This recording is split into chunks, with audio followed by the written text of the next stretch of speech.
The Anil Ambani Group, once one of India's most influential business empires, could be at its most critical turning point yet, with multiple investigations uncovering alleged financial irregularities and large-scale fund diversion.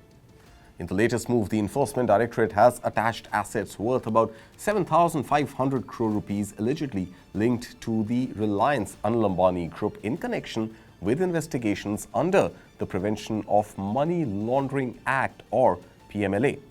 The assets include more than 132 acres of land of the Dhirubhai Ambani Knowledge City in Navi Mumbai, Maharashtra, worth over 4,460 crore rupees in the Reliance Communications Limited or RCOM. Then there's also bank fraud case. It had earlier provisionally attached 42 properties of the Reliance Anil Dhirubhai Ambani Group worth over 3,000 crore rupees in alleged bank fraud cases of RCOM. Then there's also Reliance Commercial Finance Limited as well as Reliance Home Finance Limited.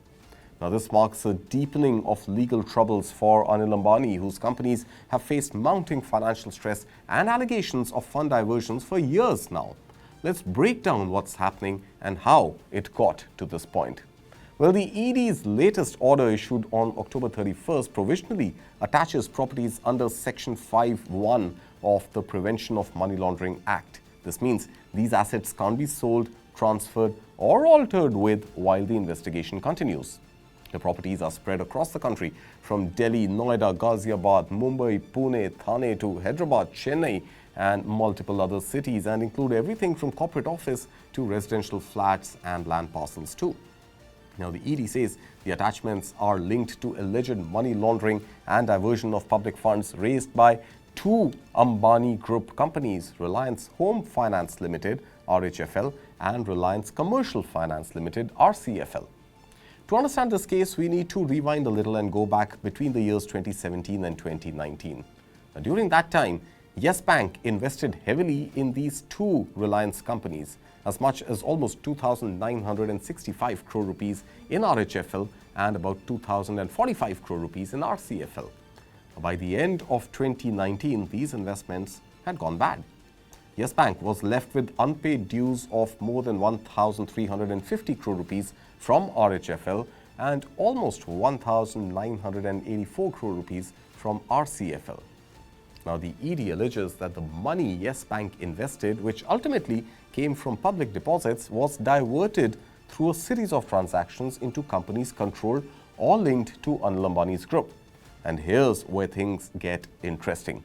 According to the ED, direct investment by Reliance Nippon Mutual Fund in Ambani's own companies would have violated SEBI's conflict of interest rules. So the money was allegedly routed indirectly through Yes Bank and then to the Reliance Group. Now, ED's fund tracing investigation revealed what it called major control failures and deliberate fund diversion. And here is what they found. Many of the loans were processed unusually fast, sometimes even on the same day. Financial checks were skipped. Some loan documents were incomplete or even undated. The companies receiving the loans were often financially weak or barely functional. Securities were either missing, unregistered, or inadequate. And crucially, the funds were not used for the stated business purposes. In short, the ED believes these were not normal loans. They were channels for moving money within the group. This isn't just the ED's case. The Central Bureau of Investigation, or CBI, has also filed its own charge sheet, and it adds even more context. The CBI says there was a criminal conspiracy between former Yes Bank CEO Rana Kapoor as well as Ambani Group Chairman Anil Ambani, which led to substantial losses exceeding 2,700 crore rupees for Yes Bank. The charge sheet details how commercial papers, a form of short-term corporate borrowing, were allegedly misused through shell companies to divert funds. The CBI calls it a complex network of fund diversions that benefited Ambani's firms while harming the bank's financial health too. It doesn't end there. The ED has also stepped up its probe into Reliance Communications, RCOM, once Ambani's flagship telecom venture. Investigators say that over 13,600 crore rupees was diverted by RCOM and related firms. Now, out of that, some 12,600 crore rupees reportedly went to connected entities. while 1,800 crore rupees was parked in fixed deposits and mutual funds and later sent back to group companies.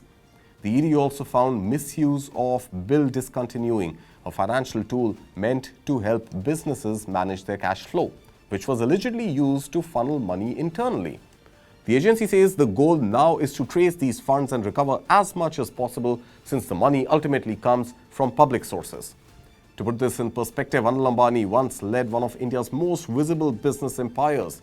The Reliance Dhirubhai Ambani Group spanned telecom, power, infrastructure and finance. In the early 2000s, after splitting from his brother Mukesh Ambani, Anil Ambani's ventures symbolized India's economic ambition. Reliance Communications was, in fact, one of the first private telecom giants. Reliance Power's IPO was a massive success, but over the past decade, debt, poor project execution and fierce competition, especially after Jio entered the telecom market, eroded this empire. Now, what began as financial trouble has escalated into a complex mix of fund allegations, loan defaults and money laundering investigations.